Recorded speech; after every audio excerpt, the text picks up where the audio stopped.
नमस्कार, मैं हूं श्वेता झा।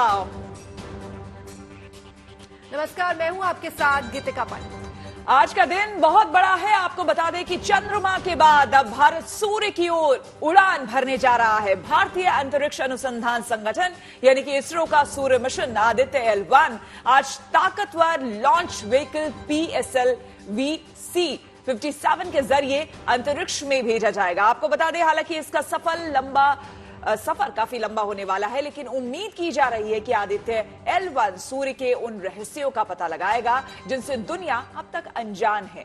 हम आपको विस्तार से भारत के आदित्य L1 मिशन के बारे में भी बताएंगे। हमारे साथ अंतरिक्ष मामलों के जानकार भी रहेंगे जो इस मिशन के बारे में खास बातें करेंगे। तो आपका परिचय भी हम करा दें। हमारे साथ स्टूडियो में जुड़ रहे हैं कई मेहमान हमारे साथ हैं। डॉक्टर सुप्रिया कर हमारे साथ जुड़ गए हैं और साथ ही साथ शिवानी वर्मा जी हमारे साथ जुड़ गई हैं। लेकिन इन दोनों से हम बात करेंगे और जानकारी लेंगे इस पूरे मिशन के बारे में। पहले इस रिपोर्ट को देख लीजिए।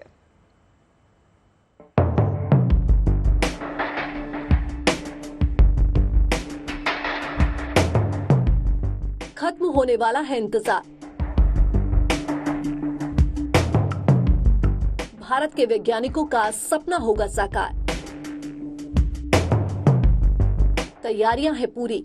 15 लाख किलोमीटर की है दूरी। सूरज की ओर शुरू होगी उड़ान। इतिहास रचेगा हिंदुस्तान।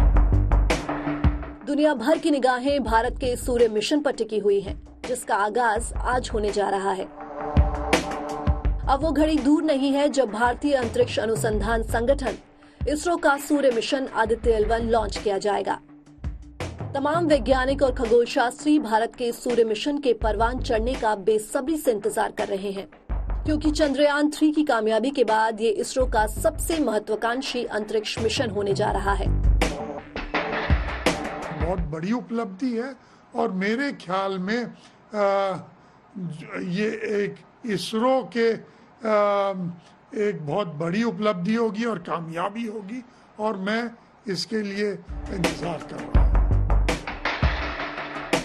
श्रीहरिकोटा स्थित सतीश धवन अंतरिक्ष केंद्र के दूसरे लॉन्चिंग पैड से PSLV-C 57 रॉकेट के जरिए आदित्य L1 को अंतरिक्ष में L1 पॉइंट पर भेजा जाएगा। चांद के बाद अब सूरज के उन रहस्यों से पर्दा उठेगा जिनसे पूरी दुनिया अनजान है। पेलोड है आदित्य में। इसमें ये 7 पेलोड में 4 जो हैं जो सूर्य को देखते रहेंगे और ये एक ऐसा पॉइंट है जहां पर ये ऑकल्टेशन या एक्लिप्स के से कोई हर्डल नहीं है, तो ये कंटिन्यूअसली देखते रहेंगे और 3 जो पेलोड हैं वो इन सिटू एक्सपेरिमेंट्स करते रहेंगे। 127 दिन का सफर पूरा करके भारत का सूर्य मिशन आदित्य L1 उस हेलो ऑर्बिट में पहुंचेगा, जहां से सूर्य की गहराई का अध्ययन किया जाएगा। देखना है कि ये सोलार फ्लेयर्स क्यों होते हैं और कई ऐसे मिस्ट्रीज हैं सूर्य के बारे में। उसका जो फोटोस्फीयर है वो बहुत गर्म है, लेकिन सूर्य के अंदर काफी कम गर्मी है। तो ये सब क्यों होता है, स्पेस का आबहवा कैसा है, वेदर कैसा है, ये सब हमें जानना है। इसरो के वैज्ञानिकों ने सारे इंतजाम कर लिए हैं और अंतरिक्ष में अनुसंधान की नई इबारत लिखने जा रहे हैं, जिसके गवाह हम भी बनेंगे, आप भी बनेंगे, पूरी दुनिया बनेगी। तो बने रहिए हमारे साथ। सूरज की ओर आदित्य L1 की उड़ान का दीदार करेंगे हम साथ साथ और जानेंगे भारत के सूर्य मिशन के क्या मायने हैं। Bureau report, good news today. तो प्रोफेसर सुप्रिया कर हमारे साथ लगातार जुड़े हुए हैं। आपको बता दें डिपार्टमेंट ऑफ एस्ट्रोनॉमिक्स दिल्ली यूनिवर्सिटी से है सर, और साथ ही साथ आपको बता दें हमारे साथ डॉक्टर शिवानी वर्मा है, department of space science and technology, Amity university. आप दोनों का एक बार फिर से बहुत बहुत स्वागत है। और साथ ही साथ अनामिका गौड़ हमारी संवाददाता अभी नेहरू प्लानिटोरियम से हमारे साथ जुड़ रही है, हमारे सहयोगी गीतिका हमारे साथ हैं। तो आज का दिन बहुत खास है। चंद्रयान 3 की सफलता के बाद सर, सुप्रिया सर, आपसे सबसे पहले मैं समझना चाहूंगी कि अब जाहिर सी बात है, हम रुकने वाले नहीं हैं। हमने मान लिया है, हमारे वैज्ञानिकों ने मान लिया है और एक बार फिर से अब हमने कोशिश की है सूर्य तक पहुंचने की। यह मिशन अपने आप में कितना बड़ा है और साथ ही साथ सफलता की कितनी उम्मीदें? ये मिशन काफी बड़ा है, एम्बिशियस है, बट हम कर सकते हैं। इसमें पहले बात है कि सूर्य के लिए हमारा लाइफ है अर्थ में।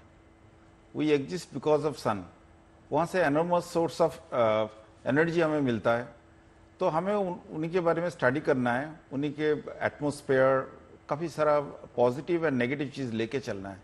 जैसे कि फ्लेयर्स भी होता है, उनको भी क्या डेंजर है क्या नहीं है वो भी समझना है। तो ये काफ़ी इंपॉर्टेंट टॉपिक है, एम्बिशन है, काफ़ी सारा रिसर्च एंड काफ़ी सारा हमें ऑल ओवर वर्ल्ड के लिए हेल्प बन सकता है। जी सर, आपने बताया कि किस तरह से ये हेल्प करेगा, तो डॉक्टर शिवानी आपसे जानना चाहूंगी कि हर मिशन के कुछ पॉजिटिव और कुछ नेगेटिव पॉइंट्स होते हैं, तो पॉजिटिव पॉइंट्स जो है वो सर ने बताया, इसके नेगेटिव पॉइंट्स मैं आपसे जानना चाहूंगी। I won't say negative point, but yes, there are limitations to each and every experiment. So limitation is the expanse of sun is very vast. ऐसा नहीं है कि हम सब कुछ उनके बारे में स्टडी कर पाएंगे. We have a limited view, though we are going for 24/7 monitoring now, which is much better, which is our positive point as compared to the previous mission. But yes, एक limitation ये जरूर है कि हम एक limited expanse को study कर रहे हैं. That is a limitation. Otherwise, it is much better than the previous solar missions. बिल्कुल, हमें काफी उम्मीदें हैं। पूरा देश एक बार फिर से हमारे वैज्ञानिकों के साथ है। अनामिका गौड़ हमारे साथ जुड़ी हुई है। अनामिका, नेहरू प्लानिटोरियम में है, हमने देखा था चंद्रयान 3 जब भेजा जा रहा था और ये इस मिशन की शुरुआत भी हुई थी, पूरा देश दुआएं कर रहा था और खास करके नेहरू प्लानिटोरियम में भी काफी इंतजाम किए गए थे। आज के दिन वहां पर क्या कुछ व्यवस्था की गई है?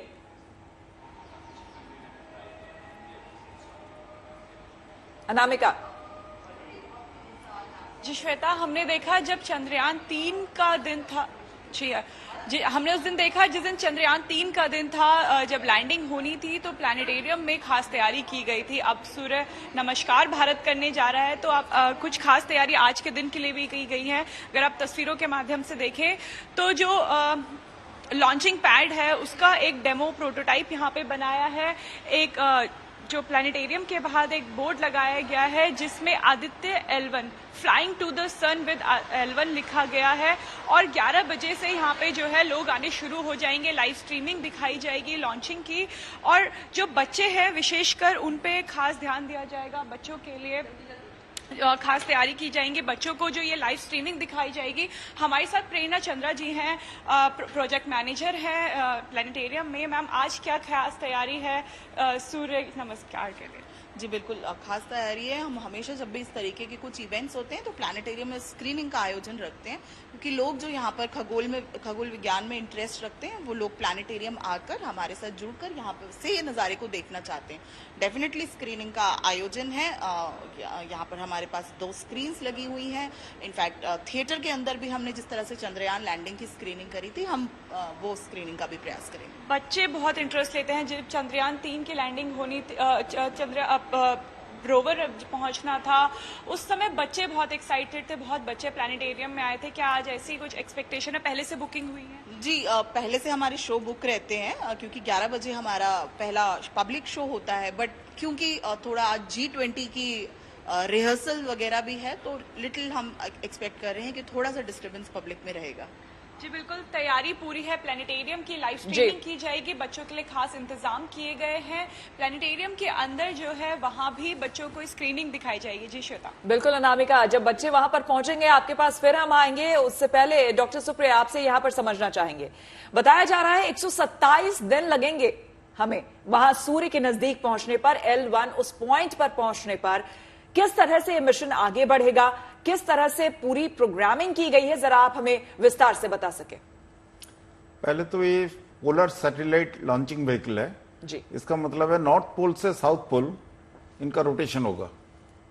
जो चंद्रयान था वो इक्वेटोरियल प्लेन में था, हॉरिजॉन्टल प्लेन में, अभी वर्टिकल प्लेन में चलेगा। तो after the projection it will go ये पहले लोअर ऑर्बिट में, अर्थ के लोअर ऑर्बिट में रहेगा 200 किलोमीटर रेंज में, अल्टीट्यूड में। फिर उसके बाद धीरे धीरे ऊपर जाएगा, एलिप्टिकल ऑर्बिट बनेगा तो मीडियम अर्थ ऑर्बिट में होगा।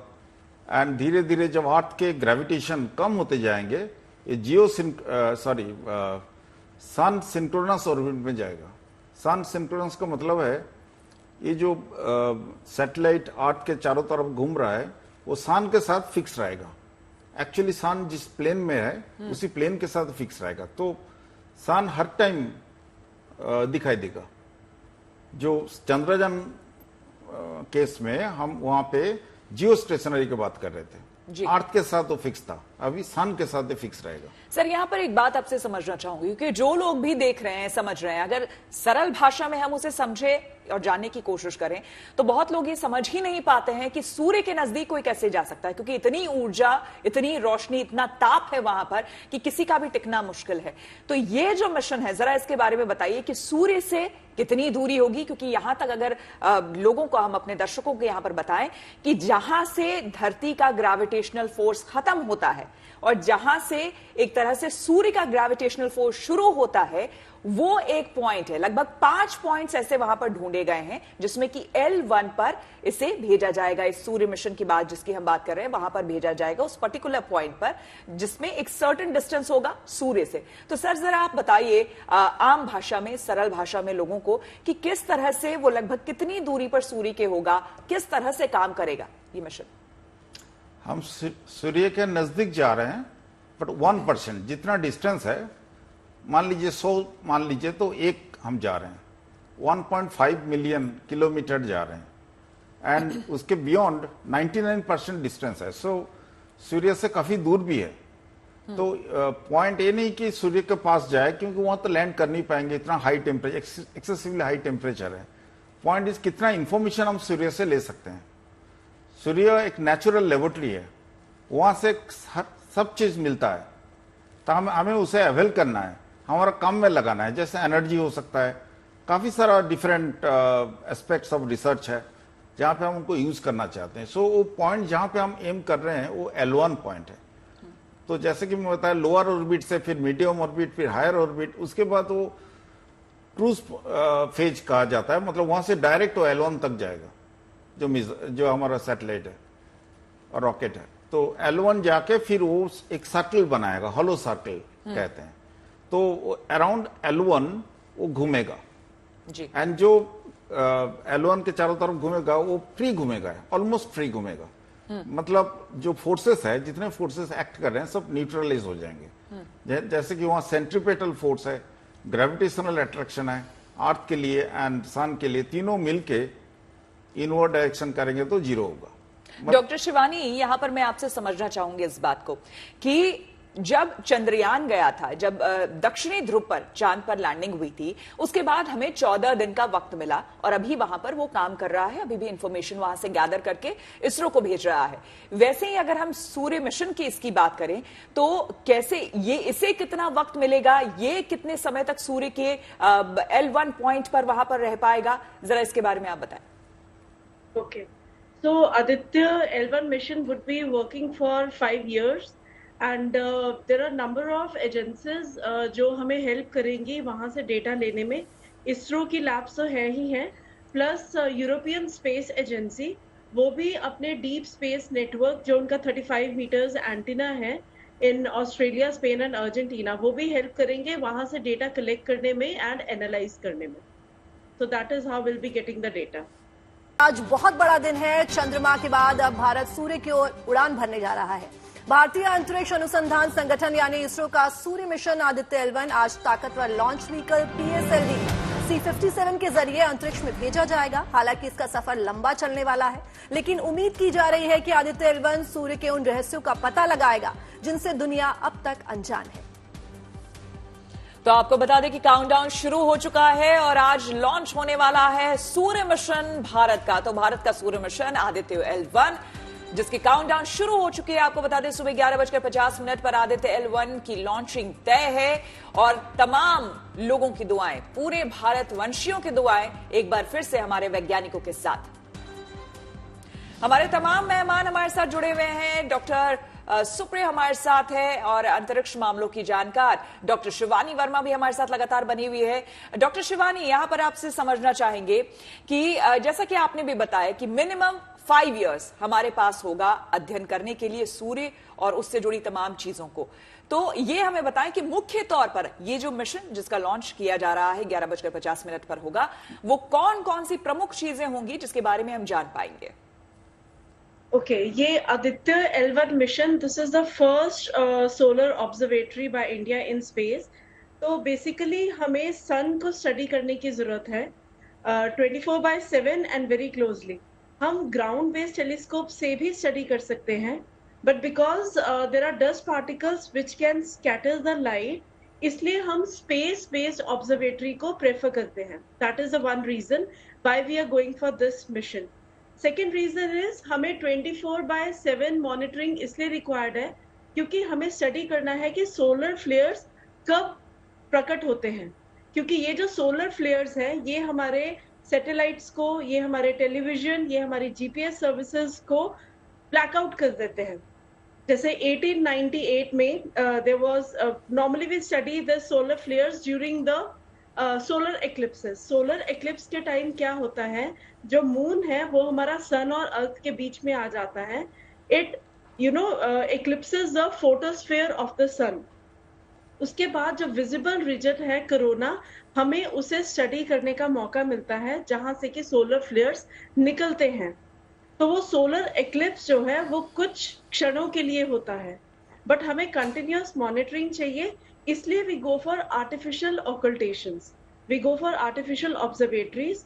आदित्य L1 मिशन ऐसे ही L1 पॉइंट पे रह के हमारे कोरोना को स्टडी करेगा, सोलर फ्लेयर्स के ओरिजिन को स्टडी करेगा, उनके टाइम को स्टडी करेगा कि वो कब पैदा होते हैं, क्योंकि जितने भी सोलर स्टॉर्म्स हैं ये हमारे L1 पॉइंट के थ्रू ही पास होंगे, हम उन्हें बेटर स्टडी कर सकते हैं। तो that is the basic objective of Aditya L1 mission. तो डॉक्टर शिवानी ने बताया कि किस तरह से आदित्य L1 जो है वो स्टडी करेगा। तो मैं सर आपसे जानना चाहूंगी, सुप्रिया सर आपसे जानना चाहूंगी कि चंद्रयान 3 जिसने सॉफ्ट लैंडिंग की थी चंद्रमा पर, और आदित्य L1 जो दूर से ही जो है फेस रीडिंग करेगा, तो इन दोनों में जो है किस तरह का डिफरेंस है? हमारा एम यहाँ पे सूर्य पे उतरना नहीं है। सूर्य काफी टेम्परेचर एक्स्ट्राऑर्डिनरी हाई है। एम है कि सूर्य से जो इंफॉर्मेशन है, जितना डाटा हम कलेक्ट करें, हम कम में लगाए, रिसर्च में, हमारा डेवलपमेंट में, दैट इज द आइडिया। तो हम ओनली 1% डिस्टेंस कवर कर रहे हैं and 99% distance away from sun है। एंड यहाँ पे चंद्रमा में हम लैंड किए थे एंड यहाँ पे हम लैंड वो एम नहीं है। एंड जो जहां पे हम जा रहे हैं L1 के चारों तरफ ऑटोमेटिकली फोर्सेस के बैलेंस के कारण एक अप्रोक्सीमेटली सर्कुलर मोशन, एक 3 डायमेंशनल सर्कल से घूमेगा, not on a plane, 3 dimension space में। तो ये जो सैटेलाइट है वो L1 के तरफ, L1 को सेंटर करके घूमेगा एंड वहां पे कोई एक्लिप्सेस, कोई कुछ नहीं होगा, कोई ऑब्स्ट्रक्शन नहीं होगा। तो sun 24 hours and 7 days in a week available रहेगा। सो ज्यादा से ज्यादा इंफॉर्मेशन हम कलेक्ट कर सकते हैं।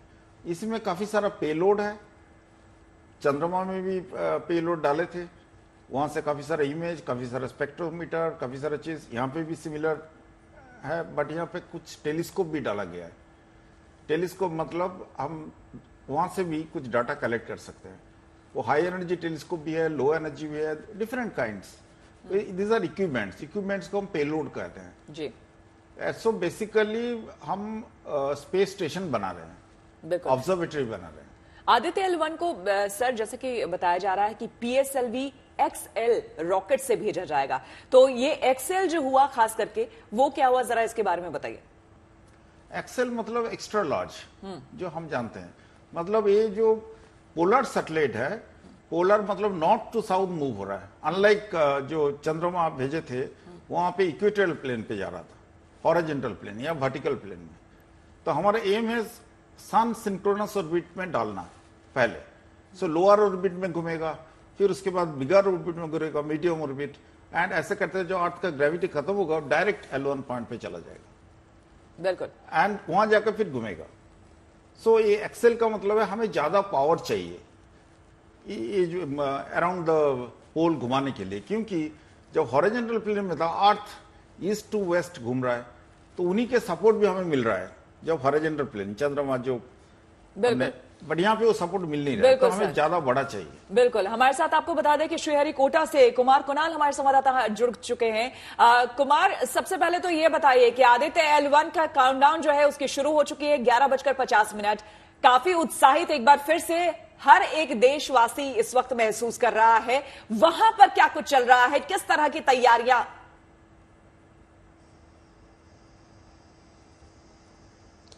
देखिए, बिल्कुल आखिरी चरण में तैयारियां हैं श्रीहरिकोटा में, और हम इस समय उस ऐतिहासिक क्षण का कुछ देर में गवाह बनेंगे। हमारी आंखों के सामने वो लॉन्च होगा जिसका इंतजार हर किसी को है। और चूंकि ये पूरा का पूरा पहला मिशन है जो सूरज की तरफ भारत की वैज्ञानिक प्रगति को ले जाएगा, तो ऐसी स्थिति में बहुत सारी तैयारियां हैं। सैकड़ों हजारों वैज्ञानिकों की जो मेहनत है वो आज एक तरीके से कामयाबी की नई उड़ान भरने को तैयार है। तो वो पूरी तरीके से चल रहा है। काउंटडाउन कल ही लगभग 12:20 पर शुरू हो गया था। लगभग 23 घंटे 30 मिनट का काउंटडाउन है और 11:50 पर इसकी लैंडिंग होनी है। अंतिम तैयारियां, आखिरी तैयारियां जो हैं वो चल रही हैं। और बहुत अच्छी बात जो है, जो यहां पर हम ग्राउंड पर देख रहे हैं कि बिल्कुल मौसम खुला हुआ है, बिल्कुल सूरज चमक रहा है, हवा की स्पीड भी बिल्कुल आइडियल है, आदर्श स्थिति है इस समय पूरी लॉन्च की। तो ये एक जो माहौल यहां पर है वो वैज्ञानिकों को बहुत ज्यादा उत्साहित कर रहा है कि ये स्थितियां कम तौर पर देखने के लिए मिलती हैं। तो ये बिल्कुल माकूल समय है जिस समय जो लॉन्च होना है भारत का पहला सोलर मिशन, जिसको हमने आदित्य L1 का नाम दिया है। यानी हम पहले तो बहुत सारी धार्मिक रीति रिवाजों में सूरज की उपासना होती है, सूर्य की पूजा होती है, लेकिन आज हम सूर्य की तरफ कदम बढ़ाएंगे ऐसा शायद किसी ने सोचा नहीं था। तो 15 लाख किलोमीटर की ये यात्रा है आदित्य L1 की, जो कि वहां पर बहुत सारी जानकारियां वैज्ञानिक तौर पर जुटाएगा। कई सारे उसमें पेलोड डाले गए हैं, 7 पेलोड हैं जो कि अलग अलग इक्विपमेंट है, एक्सरे से लेकर के स्पेक्ट्रोमेट्री और जो वहां पर की किस तरीके से हलचल होती है इन सबको मापने के लिए। तो वो तमाम चीजें ले आएगा और पूरी तरह से भारत का इंडिजिनस यानी अपने आप बनाया हुआ, भारत में मेक इन इंडिया, ये आदित्य L1 भारत का नाम जरूर ऊंचा करेगा और नई ऊंचाइयों तक ले जाएगा। बिल्कुल कुणाल, भारत का नाम एक बार फिर से जो है ये आदित्य L1 ऊंचा करेगा। और मैं डॉक्टर शिवानी आपसे जानना चाहूंगी कि ओजोन लेयर का इस सूर्य की वजह से कितना प्रभाव पड़ेगा? सो ओजोन लेयर बेसिकली क्या करती है, जो सन से अल्ट्रावायलेट रेज आती हैं, ultraviolet A, B and C, ozone layer हमारे अल्ट्रावायलेट C को टोटली ब्लॉक करती है because it is very harmful for our skin. पर हम उसको भी स्टडी करना चाहते हैं। तो आदित्य L1 मिशन पे जो हमारे पेलोड्स हैं, जो रिमोट सेंसिंग पेलोड है SUIT, which is imaging the solar photosphere and chromosphere in near ultraviolet region, वो उसको स्टडी करेंगे वहां पे ताकि हमें पूरी इंफॉर्मेशन मिल पाए विदाउट एनी ब्लॉकेज। अगर हम ग्राउंड बेस्ड ऑब्जर्वेटरी से जाते हैं तो ऑब्वियसली सन का कुछ रेज का पार्ट ब्लॉक होके आता है, we are not able to get the complete data for analysis. But in case of space based observatory हम वो सारी अल्ट्रावायलेट रेज को, अल्ट्रावायलेट इमेजिंग को डिटेल में स्टडी कर सकेंगे ताकि हमें सन के बारे में और ज्यादा इंफॉर्मेशन मिले। बिल्कुल, एक बार फिर से बिल्कुल मैम आएंगे आपके पास, लेकिन एक बार फिर से कुणाल के पास चलते हैं। कुणाल, आप जानकारी दे रहे थे हमें, काफी उत्साहित वहां पर तमाम वो वैज्ञानिक है, जाहिर सी बात है दिन रात की कड़ी मेहनत और उसके बाद आज का वो दिन। ये बताइए कि 11:50 का हालांकि समय दिया गया है, लेकिन वहां पर ये बताइए ये जो पूरी कवायद हुई है किस तरह से हुई? एक बार फिर से ये बताया जा रहा है कि हम बहुत कम बजट में इस मिशन को लॉन्च करने वाले हैं जो अपने आप में दुनिया देख रही है। पहले चंद्रयान और उसके बाद अब आदित्य L1। इसके बजट के बारे में कुछ अनुमान हुआ? क्योंकि पिछली बार इसरो चीफ ने कुछ कहा नहीं था, वो बोले कि हम बजट के बारे में नहीं बताएंगे, सबको, दुनिया को पता चल जाएगा। बजट काफी कम है, तकरीबन 400 करोड़ का बजट है। महज 400 करोड़ के बजट में हमारा यान सूरज तक और सूरज की तस्वीरें लेने पहुंच जाए, इससे बड़ी कोई बात नहीं हो सकती है। आमतौर पर अगर आप देखेंगे कि एक बड़ा फ्लाईओवर अगर दिल्ली में बनता है तो उसका भी बजट लगभग 400 करोड़ के आसपास आता है। तो आप समझिए कि एक फ्लाईओवर के बजट में आपने पूरी तरह से इस आदित्य L1 को लॉन्च करके वहां पर अपना पहुंचा दिया, जहां पर सिर्फ नासा या फिर गिने चुने जो देश हैं, यूरोपीय यूनियन और चीन जैसे देश, वहां पर उन देशों की फेहरिस्त में भारत का नाम शामिल होना, ये अपने आप में एक बड़ी कामयाबी है। और बड़ी कामयाबी इसलिए भी है क्योंकि हम बहुत इकोनॉमिक तरीके से जो पैसा खर्च हो रहा है, जो इसके पीछे बजट लगाया गया है, वो इतना ज्यादा नहीं है। जहां पर हजारों करोड़ एक तरीके से खर्च कर दिया जाता है कई सारे देशों के द्वारा, वहां पर हमने बहुत बेहद कम बजट में ये सारी चीजें पूरी की हैं। और इसमें सिर्फ इसरो का योगदान नहीं है, एक और भी बड़ी बात है कि कई सारे अलग अलग जो हमारे केंद्र हैं, उन्होंने, जो मैंने बात कर रहा था कि 7 इसमें पेलोड भेजे गए हैं। हर पेलोड का मतलब है कि मशीन है, यंत्र हैं, जो वो अलग अलग जानकारी जुटाएंगे, स्पेक्ट्रोमेट्री की जानकारी जुटाएंगे। जैसे कि हम जिस धरती पे खड़े होते हैं वो सॉलिड है, और जो सूरज है वो सॉलिड नहीं है, वो एक तरीके से गैसेस का, आग का गोला है। तो उसमें से क्या कुछ निकल रहा है, उसमें किस तरीके की किरणें निकल रही हैं, वहां पर किस तरीके का तापमान है, जो वहां का वायुमंडल है वो 3 हिस्से में बांटा जाता है, फोटोस्फीयर, और इसके अलावा जो सबसे महत्वपूर्ण होता है वो कोरोना होता है, बीच में क्रोमोस्फीयर होता है। ये तमाम चीजें किस तरीके से हमें असर डालती हैं, और कई सारी चीजों को हम पहले बता पाएंगे। जो जानकारियां इकट्ठा करेगा ये आदित्य L1, भारत ही नहीं बल्कि विश्व के लिए बहुत महत्वपूर्ण जानकारी है कि ग्लोबल तौर पर जो वहां पर एक्टिविटी चल रही है, जो वहां पर सारी चीजें हो रही हैं, उसका असर सीधे सीधे पृथ्वी तक कैसे पहुंचता है। साथ ही साथ जो हम उपग्रह लॉन्च करते हैं, सैटेलाइट्स को लॉन्च करते हैं, उनको कई बार जो वहां से जो कॉस्मिक रेज निकलती हैं, जो वहां से पार्टिकल्स निकलते हैं, वो डैमेज कर देते हैं। तो अगर हमें उनके बारे में पता चलेगा, जो हमारे काम के सैटेलाइट्स हैं, जो काम के उपग्रह हैं, जो हमें अंतरिक्ष से जुड़ी हुई और भी मौसम से और तमाम चीजों से के लिए हमारे लिए बहुत ज्यादा उपयोगी होती हैं, उनको जिस तरीके से नुकसान पहुंचा देते हैं, वहां के निकलने वाले रेज, वहां से निकलने वाली किरण, वहां से निकलने वाले पार्टिकल्स, उसके बारे में भी बहुत जानकारी दे पाएगा। तो ये बहुत महत्वपूर्ण मिशन है जो काफी कम लागत में, काफी कम पैसा खर्च करके, और काफी जो हमारे जो साइंटिस्ट हैं उनकी उत्कृष्टता किस स्तर की है, वो आप इस तरीके से समझ सकती हैं कि लगातार 2018 से काम चल रहा था, और अब आकर के 5 साल में इतना बड़ा मिशन लॉन्च करना अपने आप में भारत की अंतरिक्ष विशेषताओं के बारे में काफी कुछ कह जाता है। बिल्कुल कुणाल, ये अपने आप में एक बहुत बड़ी बात है कि इतने कम बजट में जो है हम एक और मिशन को जो है वो सफलतापूर्वक जो है वो पूरा करने वाले हैं। और इसी पर सर मैं आपसे जानना चाहूंगी कि जो आदित्य L1 है वो जब सूर्य के पास पहुंचेगा, उस पे लैंड तो नहीं करेगा, लेकिन उसकी जो स्टडी करेगा, तो चंद्रयान पे जैसे लैंड किया था, दक्षिणी ध्रुव पर चंद्रयान ने सफलतापूर्वक लैंड किया था, तो उसमें और जो ये सूर्य आदित्य L1 है जो फेस रीडिंग करेगा, उसमें जो डिफरेंस है, और प्लस इसमें इतने कम बजट में जो ये हमारे साइंटिस्ट हैं जो ये कर दिखा रहे हैं, तो ये कैसे मुमकिन है? वही है, डेडिकेशन, हार्डवर्क से संभव है जी। हम यहाँ कितना खर्चा कर रहे हैं उसके बारे में जा नहीं रहे हैं, हमारा बेस्ट हम दे रहे हैं, सब मिलके साइंटिस्ट जो दे रहे हैं जी। सो साइंटिस्ट का ही काम है, डेडिकेशन से ही काम करते हैं। एंड इस दोनों का लक्ष्य अलग है। दोनों हम मून के बारे में भी जानेंगे, सन के बारे में भी जानेंगे, बट दोनों के तरीका अलग है। वहाँ मून में हम लैंड कर सकते हैं, बट यहाँ लैंड कर नहीं सकते जी। तो दूर रह के भी हम काफी सारा चीज ले सकते हैं, बट आर्ट से काफी सारा ऑब्स्ट्रक्शन भी है, इसलिए हमें थोड़ा ऊपर जाना पड़ेगा। डॉक्टर सुप्रिय, ये बताइए कि भारत का ये पहला अपने आप में मिशन है सूर्य को समझने, सूर्य को जानने का, लेकिन क्या इससे पहले भी और भी देश जा चुके हैं और समझ चुके हैं सूर्य को? हाँ, दूसरे कंट्रीज ने ट्राई किए हैं, एंड उन्होंने भी काफी सारा, एक पॉइंट नहीं है, L1 नहीं है, L2 पॉइंट है, 5 पॉइंट्स है, अलग अलग पॉइंट्स में अलग अलग पर्पस होता है। जैसे कि L2 पॉइंट में है, W मैपिंग कहते हैं, वो मैप होता है, कॉस्मोलॉजी में यूज होता है, ऐसे अलग अलग पॉइंट्स में कर चुके हैं। बिल्कुल। डॉक्टर शिवानी हमारे साथ बनी हुई है। डॉक्टर शिवानी, ये बताइए हमें कि बताया ये जा रहा है, देखिए चंद्रयान चूंकि चंद्रयान 3 अभी की बात है, इसलिए हम हमेशा उसका जिक्र कर ही रहे हैं अभी लगातार, क्योंकि वहां से अभी भी जानकारियां आ रही है, लगातार वहां से प्रज्ञान रोवर हमें भेज रहा है। लेकिन उसके साथ साथ अब जो है, अब सूर्य तक पहुंचने की बात है। भारत अब सूर्य मिशन पर निकल रहा है। बताया यह जा रहा है कि इसके ठीक बाद अब गगनयान की भी तैयारी हो रही है और लगातार हमारे वैज्ञानिक कर रहे हैं, और वो दिन भी दूर नहीं होगा जब अंतरिक्ष पर धरती से भारत जो है लोगों को वहां भेजेगा और अंतरिक्ष की सैर कराकर हम वापस आ पाएंगे। हाँ जी, ये बिल्कुल सही बोला आपने।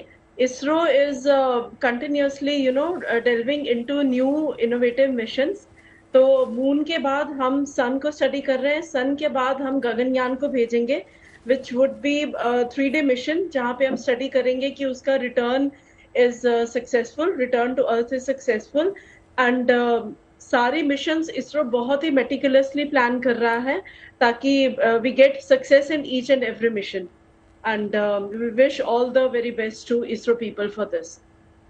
जैसे जैसे हम न्यू मिशंस कर रहे हैं, न्यू एवेन्यूज ओपन हो रहे हैं, जैसे सन को स्टडी करने के बहुत सारी मिस्ट्रीज हमारी सॉर्ट आउट हो जाएंगी सन को स्टडी करके, ऐसे ही गगनयान। और हमें पूरा उम्मीद है और पूरा विश्वास है अपने वैज्ञानिकों पर, और तमाम देशवासियों की आप कह लें कि बधाइयां, शुभकामनाएं, वो तमाम चीजें साथ हैं हमारे वैज्ञानिकों पर। बहुत बहुत शुक्रिया आप दोनों का, डॉक्टर शिवानी, डॉक्टर सुप्रिया, हमारे साथ जुड़ने के लिए। कुणाल, आपका भी बहुत धन्यवाद हमें यह तमाम जानकारी श्रीहरिकोटा से देने के लिए। तो इसी के साथ हमारे इस खास कार्यक्रम में फिलहाल इतना ही, लेकिन आप लगातार बने रहे तमाम पॉजिटिव और गुड न्यूज के लिए गुड न्यूज टुडे के साथ।